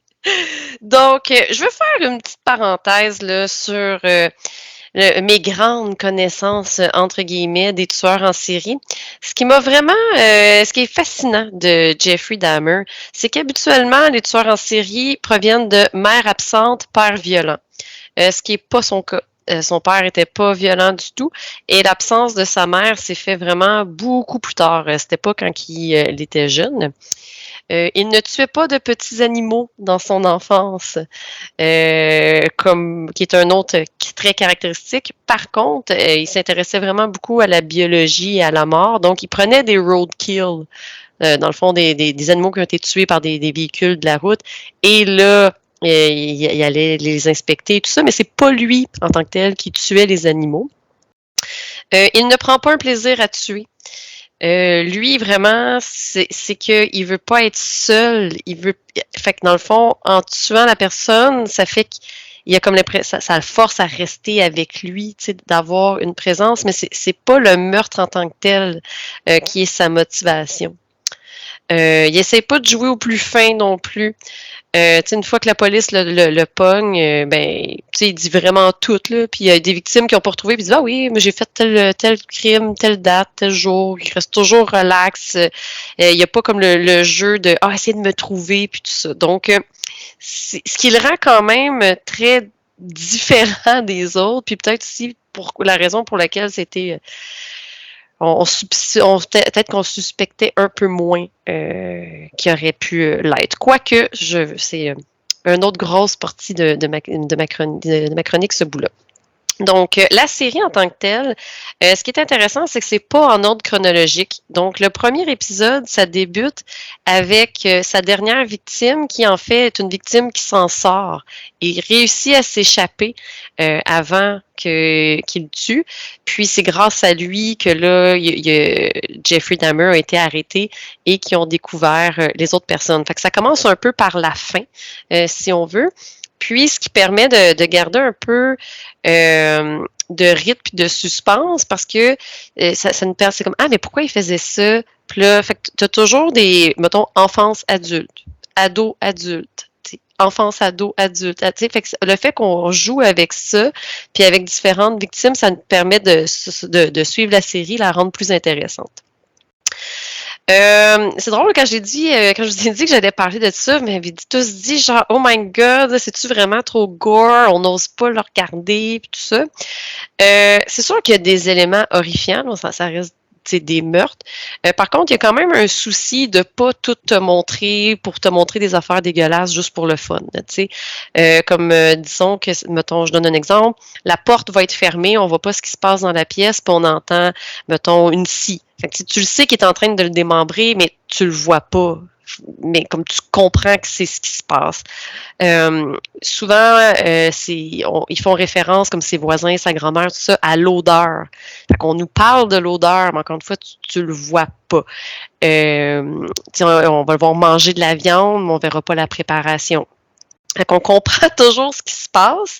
Oui, on s'entend, il y a des affaires dégueu qu'on voit, mais l'accent est pas mis là-dessus non plus. Fait que ça, c'est bien, là, parce que maintenant, c'est pas nécessaire. tu sais. La première moitié de la série, c'est vraiment concentré sur la vie de Jeffrey. Personnellement, c'est le bout que j'ai trouvé un peu plus lent, un peu plus long, parce qu'en fait, tu sais, Jeffrey, on s'en fout un peu, là, je veux dire, on veut pas glorifier une personne comme ça. Ce qui est intéressant, c'est le deuxième volet de la série que je vais vous parler. Mais je pense que la raison pourquoi que le rythme est si lent, c'est qu'on veut un peu nous montrer le malaise qu'on a avec une personne comme ça. Il est pas jaseux, le Jeffrey, là. Il est toujours un peu off. Puis je pense qu'ils veulent recréer ça auprès des gens qui vont écouter la série. La deuxième moitié, c'est la raison pour laquelle je pense qu'il faut l'écouter. C'est beaucoup plus intéressant. Ça focus sur certaines victimes, la vie de ces victimes-là. Il y a un épisode complet sur sa voisine. Il y en a un qui est concentré sur son père. Puis son père, Lionel, j'ai tellement d'empathie pour ce monsieur-là parce que tu sais, on s'entend, là, il est né dans les années 60, Jeffrey, fait qu'on n'avait pas les mêmes connaissances des maladies mentales qu'aujourd'hui. Puis, il sait que son gars, il est off, mais il sait pas comment l'aider. Puis, il m'a dit, comment, je vais l'amener dans l'armée. Ah, je vais l'amener chez sa grand-mère. Un moment donné, il se fait mettre en prison temporairement pour un crime sexuel, puis il écrit, puis il dit, faites-les suivre par un psychologue, faites quelque chose. Fait que, le père... Puis quand il apprend que son fils il a fait tout ça, il se sent tellement coupable, puis il met toute la culpabilité sur ses épaules. Il s'est dit, j'aurais dû le voir, tu sais, que ça allait jusque-là, les problèmes de mon fils. Fait que vraiment beaucoup, beaucoup d'empathie, moi, pour ce monsieur-là, ce cher Lionel. Puis, vraiment, pourquoi il faut l'écouter? C'est que Jeffrey a fait la première victime. Les 16 autres, pour moi, les responsables, c'est le mauvais travail de la police, le racisme systémique, la discrimination envers les gays et le privilège de l'homme blanc. C'est vraiment ça qui ont tué les 16 autres personnes parce que dès son premier crime, il aurait pu être arrêté. Puis ça n'a pas été le cas à cause de la discrimination envers les gays puis à cause du racisme. Il faut, comme, là, si vous voulez avoir aucun spoiler, mais on s'entend, c'est une histoire vraie, fait c'est pas tant des spoilers. Fait que si vous n'en voulez pas, skippez 30 secondes. Mais je vous donne des exemples de moments tellement fâchants. Après son premier meurtre, il est en état d'ébriété. Fait qu'il conduit tout croche sur la route. Les policiers l'arrêtent. Puis, ils sont comme « Ah, t'es un jeune homme. » Mais là, ils disent pas un jeune homme blanc, mais c'est clairement ça. C'est comme « On voudrait pas détruire ta vie. Rentre chez toi tranquille. » Puis, les policiers, ils voient là, qu'il y a plein de sacs de poubelles là, qui sont remplis des corps. Puis, c'est comme « Ah, c'est quoi ça? »« Ah, mais j'avais envie d'aller jeter mes déchets au dépotoir. » Ben oui, toi, à 4 heures du matin sur la route. Puis là, les policiers sont juste comme « Ah, rentre chez toi. C'est correct. » Tu sais, un moment donné, il se fait prendre pour droguer des gars dans les bains gays. C'est vraiment un endroit où tu pouvais aller, puis tu étais nu, tu rencontrais des gens et tout ça. Puis, sont juste comme les policiers, ils considèrent pas ça comme un viol parce que, tu sais, entre hommes, c'est pas des viols, tu sais, c'est juste les femmes qui se font violer. Fait que, tu sais, il se passe rien. Tu sais, il se ramasse et il y a un procès pour un Laotien, justement, qui a eu une agression sexuelle, puis il a réussi à se pousser lui aussi. Puis finalement, ils sont comme « Ah, oui, mais on voit que tu as peut-être du potentiel comme jeune homme. Vous avez le droit à une deuxième chance, monsieur. » Encore une fois, on le laisse aller. Il y a même une fois qu'il y a encore quelqu'un qui... là, c'est le frère, un plus jeune frère du premier Laotien, qui lui aussi se fait prendre. Il a réussi à se sauver. Puis les policiers le ramènent chez Jeffrey Dahmer. Parce qu'il dit non, mais c'est mon copain, on était sous. Puis, tu sais, c'est la voisine qui appelle, puis elle dit il y a un kid, il est vraiment jeune, il est pas bien, venez le sauver. Puis là, ils sont comme non, il nous dit qu'il a 21 ans, il doit avoir 21 ans. Puis, tu sais, il avait 14 ans, le kid, tu sais. Puis la voisine, là, elle a appelé tellement de fois, mais tellement de fois. Mais on s'entend, c'est une femme noire dans un quartier pauvre noir versus l'homme blanc. Mais le nombre d'histoires d'Afro-Américains qui vont parler à la police de ce gars-là, puis ça se revire contre eux, puis on les écoute pas, c'est terrible, mais terrible, terrible, terrible, là, tu sais. Il y a la grand-mère qui en sauve un aussi, parce qu'elle aussi, elle sait pas que... Il fait même des crimes pendant qu'il vit chez sa grand-mère. Puis là, elle dit, ben voyons donc, elle dit, ton ami, il va pas bien. Elle dit, non, il est juste trop sous. Puis elle était comme, non, elle dit, moi, je vais dormir à côté de lui jusqu'à temps qu'il se réveille, puis je vais le ramener chez lui. Fait que c'est ça. Fait que bref, s'il n'y avait pas de racisme, puis il y a aussi la communauté gay à cette époque-là à Milwaukee, qu'avec la police, ça l'allait vraiment pas bien non plus, qui n'était pas écoutée. Fait que c'est ça. Fait que dans le fond, pour moi, les 16 autres victimes, puis tu sais, 16, c'est qu'ils sont morts, là, parce qu'il y en a fait tellement plus en viol et autres. Puis c'est fâchant parce que ça s'est passé en 1991, ça fait 30 ans, puis j'ai l'impression qu'on est encore à la même place, tu sais. Fait que ça aussi, c'est très, très révoltant.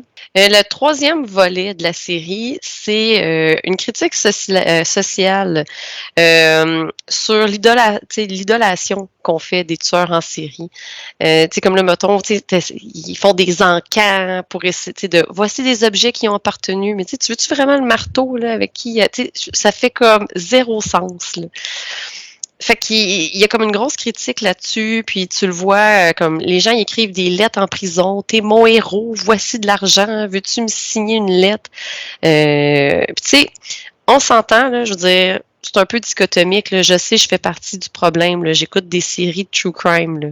Mais je pense quand même qu'il y a une nuance entre acheter des objets de cette personne-là et écrire des lettres en prison, puis regarder une série, t'sais. Mais c'est sûr que ça fait partie du problème aussi.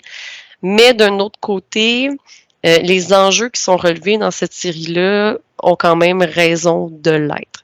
Est-ce que c'est la raison principale de la série? Non, c'est vraiment plus comme l'histoire de la vie de Jeffrey Dahmer. Mais moi, c'est vraiment ce qui est venu me chercher. Là, chacun des épisodes, je suis comme, ben voyons donc. Puis c'est comme toute l'histoire autour que je trouvais plus intéressante que son histoire à lui. Donc, si jamais ça vous tente d'écouter ça, puis après vous êtes comme, ah, mais j'aimerais mieux entendre parler de la vraie histoire, il y a eu Conversation with a Killer, je ne sais pas si vous connaissez ça. Non, pas du tout. C'est quoi? Ben, c'est aussi sur Netflix, sauf que c'est des documentaires où vraiment tu écoutes les enregistrements audio quand la police parle avec les criminels. Puis en même temps, c'est entrecoupé de faits réels, là, de documentaires. Puis il y en a un sur Jeffrey Dahmer. Puis là, je suis en train de l'écouter justement pour comparer avec la série. Et la série est très, très, très, très proche de ce qu'ils savent, de ce qui s'est passé, là. Puis tout ça. Puis comme je vous dis, lui, quand il se fait pogner, il essaie pas de cacher rien. Puis il dit même des choses que les policiers savaient pas. Puis c'est pas un venteur, là. Fait que probablement que c'est très proche de ce qui s'est passé dans la vraie vie. Si vous en voulez plus de Conversation with a Killer, il y a aussi John Wayne Gacy qui a un lien avec Dahmer dans le sens que c'est un autre tueur en série d'homosexuels. Lui, je pense que c'est comme 25 ou 30 hommes, je me rappelle plus trop. Mais la journée que lui meurt en prison, Jeffrey Dahmer veut se faire baptiser, puis c'est comme c'est voulu. Il est comme un... Il comprend pas pourquoi que John Wayne il cache ses crimes, il comprend pas pourquoi il voulait les... comme il voit qu'il faisait un peu la même affaire, mais pas pour les mêmes raisons. Puis il se questionne beaucoup là-dessus. Fait qu'il y a comme un lien entre eux. Puis il y a aussi un Conversation with a Killer avec Ted Bundy. Donc, c'est ça. Avez-vous des questions? Ouais, il y a une bande dessinée, My Friend Dahmer. Est-ce que ça a été pris de ça un peu? Ou t'es-tu au courant? Je suis pas au courant de celle-là en particulier, mais quand j'ai fait des recherches pour la chronique, j'étais traumatisée parce que quand j'ai regardé sur Wikipédia le nombre d'œuvres qui fait référence à Jeffrey Dahmer, je suis comme ah oui. Tu sais, même une année, genre, il y avait en plus une tune que j'écoute super souvent, puis j'avais même pas réalisé. Dark Horse de Katy Perry, dans le bout de rap, il dit, il y a une phrase, justement, genre, comme quoi, tiens ton cœur comme Jeffrey Dahmer. Tu sais, comme, il est vraiment mentionné à tellement d'endroits que ça serait pas surprenant, effectivement, Fanny. Ouais, que. Mais ouais, c'est ça, si, c'est ça. C'est quasiment une icône de la culture populaire, là. Je veux pas dire ça, là, mais tu sais, c'est comme genre Hey, c'est ça, une personnalité, mais c'est weird parce que tu veux pas encenser des tueurs. Tu sais, c'est comme, je me souviens avec Luca Rocco Magnotta. Ouais, c'est ça, exactement. Où est-ce que on voyait son visage partout là, dans les médias. Là, c'était vraiment, à Montréal, là, c'était vraiment fatigant. C'était comme, tu veux pas le voir. Tu sais, moi, c'est ça qui me dérangeait énormément. C'est toute l'attention qui est portée quand il y a des familles qui sont endeuillées puis qui vivent la pire chose de leur vie. Là. Donc, ouais, c'est pour ça que cette série-là est intéressante. Tu sais, un de mes épisodes préférés, c'est sur une de ses victimes c'est une personne sourde, mais qui a vraiment développé une relation avec lui, tu sais, puis tu vois tout son vécu, c'est super intéressant, tu sais, l'épisode sur sa voisine aussi, c'est super bon, puis évidemment, elle a un PTSD, là. Elle peut pas déménager, elle a pas d'argent, elle est prise là, elle sent cette odeur-là tout le temps, elle entend les affaires, personne l'écoute, la police non plus, et puis tu vois, après qu'il a été mis en prison, comment elle vit ça, puis tout le PTSD qu'elle a de ça, puis c'est ce qui est intéressant, selon moi, de la série. Fait que c'est sûr que après 1 ou 2 épisodes, c'est comme, c'est lourd, hein? Puis c'est vraiment sur lui, oui, mais après, ça va un peu ailleurs, puis je trouve que ça permet, justement, d'enlever un peu de le mettre sur un piédestal, lui, comme le tueur, là, proprement dit. Parfait. Ben, écoute, Lulu, t'avais-tu des questions? Non. Lulu, j'espère que tu avais soupé, Lulu. Non, mais...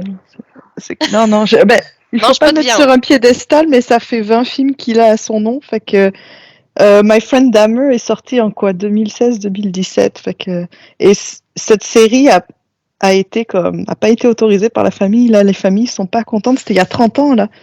Les parents, les frères et sœurs sont encore là. C'est pas comme si on racontait quelque chose qui était il y a 150 ans, là, fait que moi j'ai un petit peu des problèmes avec ça, là. Côté éthique, là. Oui, vraiment. Tu sais, c'est un petit peu comme le Pam et Tom, tu sais, comme on va montrer que Pamela, elle s'est fait fourrer, mais elle a pas approuvé. Tu sais, comme j'ai un peu des problèmes avec ce côté-là. Fait que c'est ça. Oui, puis ça fait partie, tu sais, comme dans les épisodes, une fois qu'il est en prison, tu vois tout le monde qui essaye de faire des livres par rapport à lui. Puis comme on s'entend aux États-Unis, tu peux comme poursuivre pour tout, là. Fait que là, dans le fond, tu sais, les victimes demandent que l'argent aille aux familles, puis tout ça, puis comme tout le monde essaye d'aller chercher un peu une part du gâteau pris de cette histoire d'horreur-là aussi, tu sais. Fait que... mais je savais pas que la série avait pas été autorisée. Ah non, les gens savaient même pas qu'il y avait une nouvelle série qui se faisait. Là. Fait qu'ils sont pissed. Bah, c'est pas qu'ils sont pissed, c'est juste comme... On était obligé tous les 5 ans de faire une série ou un film sur le gars qui a découpé mon frère puis qui l'a mangé dans sa salle de bain. Thank you, merci. Tu sais, c'est... Ah, c'est clair. Non, puis je les comprends, là. C'est ça. Ouais, tu sais, toutes les questions de droit, là, moi aussi, si je me posais la question, justement, il y a peut-être un... Mais c'est plus d'éthique que de droit, là. Mais, moi, ça me... Ouais, c'est... T'as le droit de faire ça, au final, de ne pas demander à la personne. Moi, c'est la question que je me pose. J'imagine que oui, parce que les gens, ils le font, tu sais, comme pour avec Pamela Anderson, ils ont pu faire la série. Fait que j'imagine que ils ont t'as juste à mettre que c'est inspiré d'eux, c'est une œuvre fictive. C'est tout? Ben, je vois pas d'autres explications. Ben, je me demande si c'est pas parce que le fait que ça fait l'objet d'un procès public, tu sais, une fois que l'information est out there, l'information est publique, mais tu sais, je sais pas, là, je connais pas toutes les lois. S'il y a quelqu'un de spécialiste en droit qui nous écoute, on a une question. Cette question-là, écrivez-nous. Parce que ça fait quand même partie de l'histoire, c'est un fait historique en tant que tel. C'est comme si tu faisais un biopic sur Napoléon, mettons. Sauf que, bon... C'est publié dans les journaux et tout, donc... Quand t'as de la famille encore vivante, comme... moi, j'ai un peu de problème de ça, là. J'ai un petit peu un problème avec ça. Mais bon. Surtout que, pareil, Ted Bundy, il y a eu comme 2 ou 3 séries en 3 ans. À un moment donné... Ouais. Mais s'il y a des gens qui n'ont pas de problème avec cette éthique-là, puis qui aimeraient ça regarder la série, Martine... Oui, je m'excuse.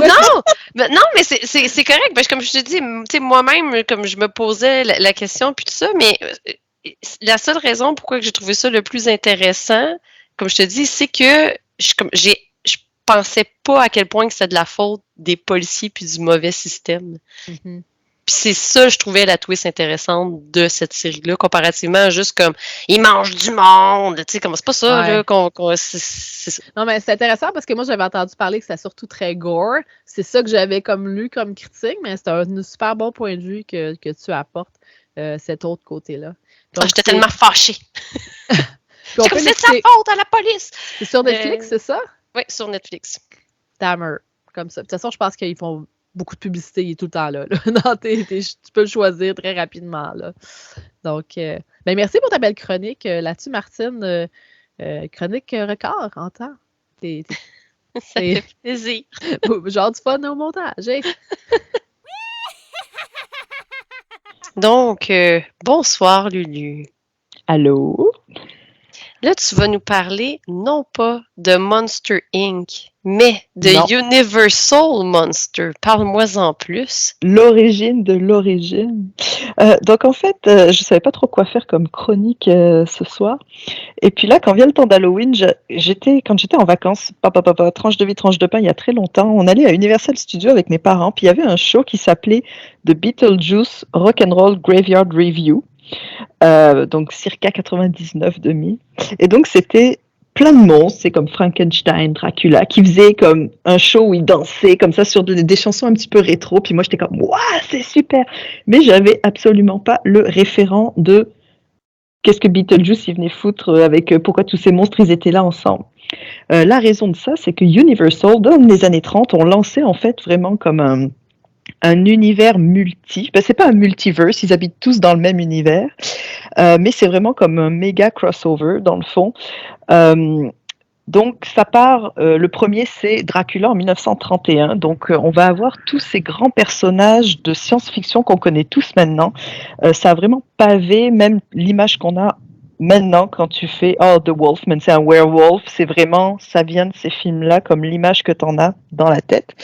Donc ils ont créé tous ces films qui étaient comme un sur Dracula, un sur Frankenstein, etc., etc. Et après ça, ben, ils ont fait battre entre eux, battre contre d'autres personnes. Fait que c'est vraiment comme un Marvel de 1930. Ça spanne vraiment entre 1930 jusqu'en 1960-70. Beaucoup de séries B, évidemment, à la fin. Mais c'est énorme. C'est un gros univers. Je vais en parler un petit peu plus tard. Là. Donc, on va un peu aller dans... J'ai pas vu tous. J'ai juste vu les classiques que j'ai tous regardés cette semaine. Mais t'as pas réécouté les 30 ans au complet. J'ai pas regardé les 30 ans au complet parce qu'il y en a, c'est littéralement Abbott et Costello vs Frankenstein. OK? Ça, c'est les derniers de la série. Donc, j'ai pas regardé ceux-là. J'avais pas le temps, j'avais juste une semaine. Il doit pas être très bon de toute façon. Là. Fait que c'est vraiment des films qui durent 1h10, 1h15. C'est très court. On est en 1930, 1940, gros max. C'est court, c'est concis, ça dit ce que ça a à dire. Le bon vieux temps. Exactement. Fait que le premier, c'est Dracula en 1931, évidemment, avec Bela Lugosi. Fait que c'est vraiment lui qui a créé l'image de Dracula en tant que tel, avec la cape rouge, avec les dents comme ça. Parce que Nosferatu, qui était sorti en 1922, c'est la même histoire. C'est Dracula aussi, mais ils n'avaient pas les droits, fait qu'ils l'ont pas appelé Dracula. Mais c'est pas quand on te dit un vampire, toi, à quoi tu penses? Tu penses avec les deux petites dents puis la cape rouge. Fait que ça, c'est vraiment Bela Lugosi, c'est son Dracula. Quand on voit un vampire, c'est ça qu'on voit. Fait que c'est pour ça que je dis que ça a vraiment pavé pour toutes les années qui s'en viennent encore aujourd'hui. C'est quand même assez quelque chose. Donc, ça a évidemment eu, comme c'est un livre à l'origine, Bram Stoker, c'est une adaptation d'un livre, il y a eu plusieurs autres adaptations, dont celui de Coppola dans les années 90, par exemple Van Helsing avec avec Hugh Jackman où il joue le chasseur de vampires, Van Helsing étant le chasseur de vampires dans Dracula. Ça a tellement eu un gros succès que tout de suite ils ont enchaîné dans le fond avec Frankenstein en 1931. Là c'est avec Boris Karloff. Donc là moi je le savais pas là, mais Boris Karloff en fait il est anglais 100% quasiment là. Son nom c'est William Pratt. Et il a juste pris un nom de scène qui Boris Karloff. Ça sonne exotique pour un anglais. Moi j'étais sûre qu'il était parce que Bela Lugosi est hongrois. Fait qu'il il était hongrois et il est venu adulte aux Amériques. Boris Karloff, lui, il est anglais. Sa mère était indienne, par contre, fait que c'est pour ça, comme il a un peu un teint de peau un peu plus foncé, fait que ça lui a donné accès à d'autres rôles que les autres n'avaient pas. Mais bon, c'est vrai aussi que dans ce temps, Blackface Highway, ça va par là. Par contre, là, 1930, ok. Boris Karloff, c'est aussi lui qui fait la voix du Grinch dans Grinch Stole Christmas, la version racontée dans les années 60. Ah, le dessin animé? Non, c'est vraiment juste un conte. Audio? OK. Mm-hmm. Wow, OK. Donc, Frankenstein, quand je l'ai mis, fait que déjà, c'est des films en noir et blanc. L'image est toujours super belle. Dracula, tous les films sont vraiment super beaux, là, comme, je sais pas si c'est restauré ou quoi, mais c'est très beau. Donc, pour Frankenstein, quand tu parles le film, au lieu d'avoir tout de suite le logo d'Universal Studios, c'est un petit monsieur qui sort devant un rideau de théâtre et qui dit « Alors là, mesdames et messieurs, attention, ce que vous allez voir, c'est extrêmement effrayant. Âme sensible s'abstenir. » Puis t'es comme... Tu regardes le film, t'es comme yo, Peppa Pig, là, c'est encore plus violent, là. C'est comme, mais c'est vrai que comme c'est en noir et blanc, c'est des personnages comme Meeting, c'est des monstres. Tu vois que c'est du maquillage, mais c'est bien fait. Et c'est quand même, ouais, tu sais, comme les effets sont quand même bons, mais c'est comme d'avoir un avertissement de frayeur, ça m'a fait un petit peu rire. Donc juste pour Frankenstein, c'est un livre, ok, Frankenstein ou La naissance de Prométhéeus ou quelque chose comme ça. Ça a été écrit par Mary Shelley. Fait que oui, c'est une femme qui a écrit Frankenstein, qui a créé la science-fiction Thank You Very Much. Elle avait 21 ans quand elle a écrit ça en 1818. Fait que quand on vous dira que les femmes n'ont pas leur place en science-fiction, c'est une fille quasiment prépubère, pas prépubère, mais à peine majeure qui a écrit Frankenstein. Fait que merci, bonsoir. Le film est vraiment hot, là. C'est l'histoire régulière. Je ne sais pas si vous connaissez l'histoire. Là, je ne vais pas faire les histoires à chaque fois, là, parce que c'est un peu long. On la connaît tous, ouais, à peu près. Un vieux film. C'est ça. Il y a eu tellement des remakes de tout et avec ça, là, des bons et des moins bons. Là. Après ça, ils ont fait... Je vais sauter un petit peu pour le lier avec Bride of Frankenstein en 1935. Fait que, il y a eu d'autres films entre les deux, mais celui-ci, ils vont ensemble. C'est vraiment la suite directe de Frankenstein avec Elsa Lanchester qui joue The Bride of Frankenstein. Alors elle, quand j'ai regardé, en fait, elle a commencé sa carrière comme une danseuse burlesque. Dans le fond. Et comme toi! Elle est comme moi, pareil. Donc, je me demande quel numéro je vais faire l'année prochaine. Oh. Et elle était dans Mary Poppins. Je ne sais pas si vous vous rappelez, quand au début du film, il y a une nanny, une gouvernante qui s'en va et puis qui dit à la mère des enfants « Ah, tes enfants sont trop chiants, j'en ai marre, je me casse. » Ben, c'est elle. C'est la Bride of Frankenstein, mais vraiment 30 ans plus tard. Les effets spéciaux sont vraiment nice, comme... C'était vraiment écœurant, comme on était comme comment ils ont fait en 1935 pour faire ça. C'était vraiment très ingénieux avec des velours, etc. C'était vraiment le fun. Celui d'après, 1932, La Momie avec Boris Karloff qui joue Imhotep. Oui, Imhotep, comme dans La Momie avec Brendan Fraser. C'est vraiment la même chose. On n'invente rien, hein? Non. J'ai un peu moins aimé La Momie, mettons. Celui de Brendan Fraser est bien mieux. Ils ont essayé Tom Cruise a essayé en fait un reboot de La Momie il y a quelques années parce que le but d'Universal c'était vraiment de rebooter tout l'univers pour faire un Dark Universe. Fait qu'ils voulaient commencer avec La Momie et revenir avec Frankenstein. Ils ont fait Frankenstein aussi, mais ça a floppé solide. Et le film de Tom Cruise a vraiment pas marché. Fait que là, le Dark Universe est dans les limbes. Ils ont préféré faire des stand-alone, faut qu'on va avoir des Invisible Men ici et là, mais ça va pas être lié entre eux comme ce qui était prévu. C'était prévu de faire un Marvel revival de Universal Monster qui aurait été vraiment hot, par exemple. Et là, comme d'habitude, à chacune de tes chroniques, là, je Google pour avoir une image. Là. Le poisson vraiment laid, c'est qui? Alors ça sera plus tard, c'est le dernier, parce que c'est celui qui est le plus récent.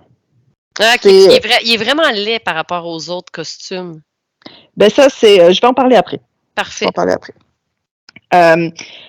Après, 1933, L'Homme Invisible, The Invisible Man, avec Claude Rains qui joue le personnage principal, mais évidemment, il est invisible, fait qu'on voit jamais sa face, parce qu'il est dans des bandelettes où il est invisible.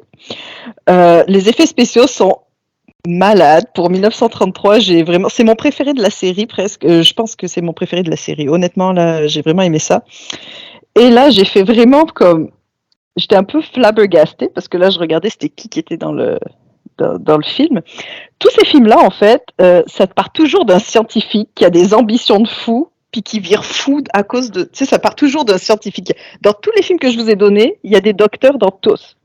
Tous, il y a tous des docteurs scientifiques ou quoi, qui a une invention ou qui a une ambition dans sa passion. Puis là que ça vire à volo. Donc là, c'est la même chose. Il découvre comment être invisible. Il veut revenir visible. Il y a un love interest. C'est toujours ça. D'ailleurs, c'est toujours des gens de 40-45 ans qui ont des love interests de 20 ans. Mais bon, encore une fois, 1933, on va dire. Hein. Une autre 2022 époque. much, mais bon. Allô, Leonardo DiCaprio sort de ce corps. Mais fait que c'est ça. Donc, son love interest dans le film de Invisible Man, c'est Gloria Stewart. Puis là, Gloria Stewart, je suis comme, son nom me dit de quoi? Puis comme de fait, c'est la vieille dame dans Titanic, là. La vieille madame avec le collier, ok? Oui. Et alors là, dans Titanic, elle s'appelle Rose. Et Leonardo DiCaprio s'appelle Jack. Ok? Puis là, dans L'Homme Invisible, elle s'appelle Flora. Et L'Homme Invisible s'appelle Jack. Et là, j'étais comme... Tout est dans tout. Tout est dans tout. James Cameron a fait ses devoirs. C'est ça.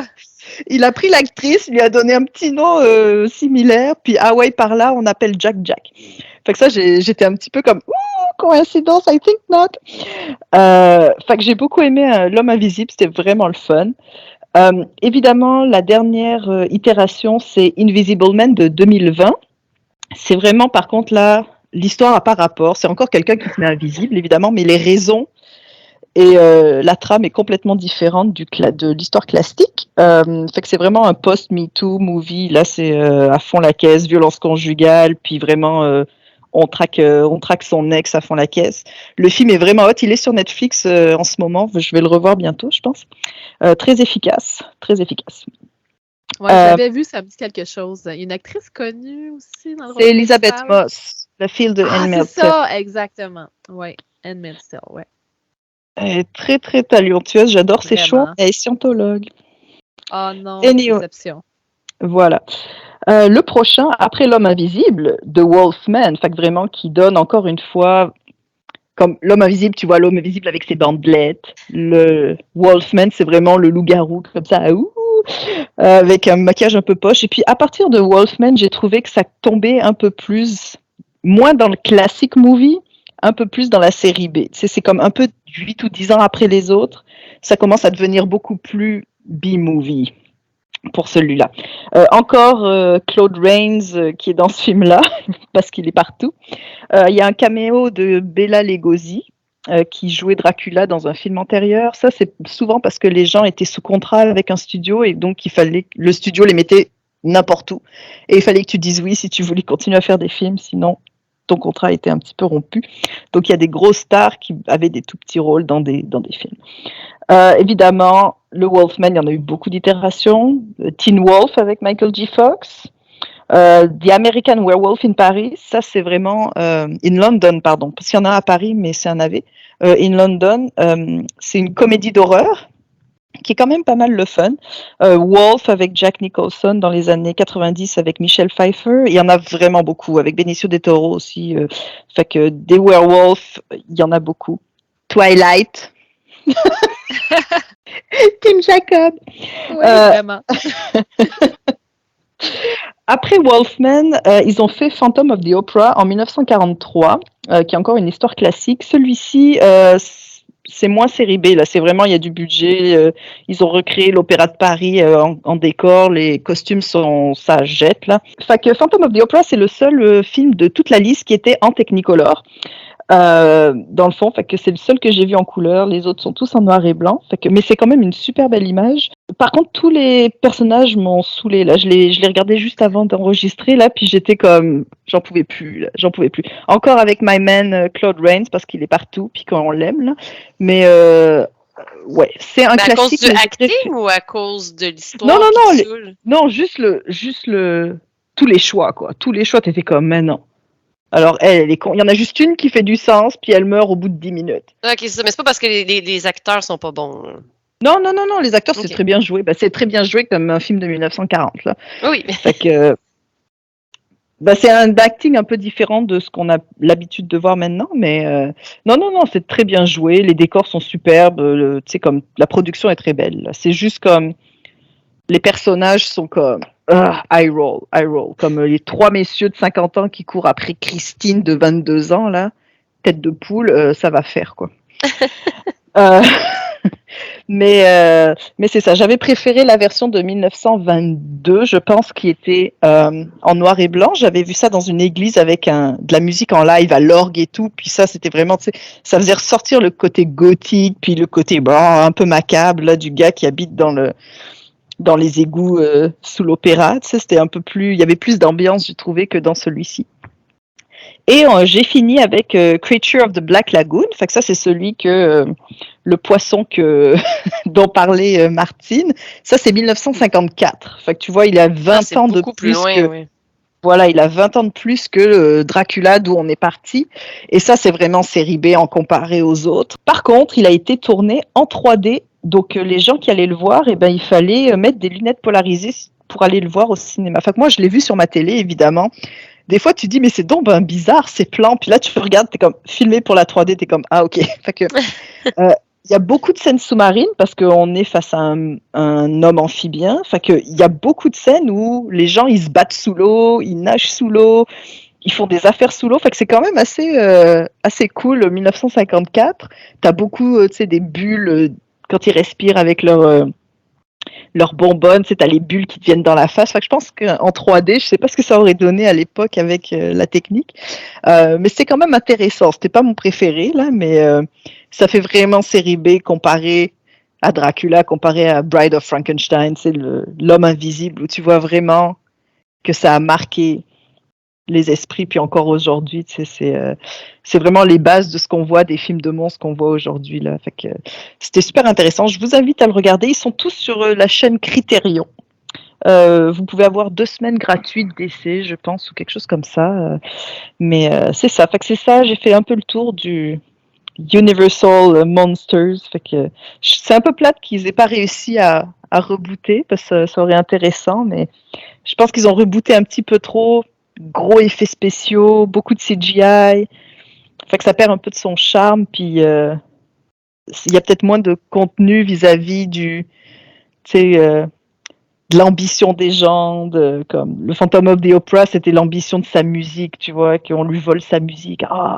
Tu voyais un peu moins la passion, où tous les scientifiques fous, évidemment, tous les scientifiques fous dans leur dans leur blouse blanche, c'est l'image qu'on en a encore aujourd'hui, tu sais. C'est vraiment des mesures humaines, puis j'ai bien aimé ça, honnêtement, c'était le fun. Ouais, mais je suis d'accord avec toi que le reboot aurait été le fun, ça aurait été bien réussi, mais c'est vrai que comment tu reboots ça aussi, là, aujourd'hui de nos jours, là, sans que ça soit cheesy nécessairement ou que c'est quand même un défi, là.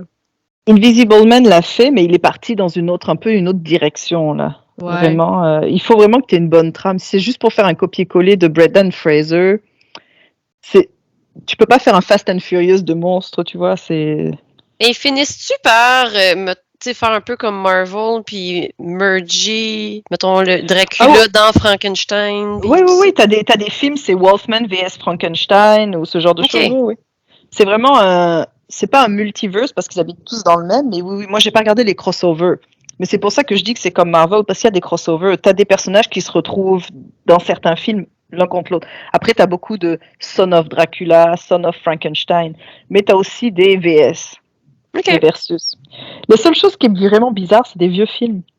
Tous les films finissent par, si la fille s'appelle Hélène, Hélène, ça va? Oui. The end. C'est genre comme, c'est comme, l'action finale se passe, t'es correct? Oui. Et là, ça finit. Ok.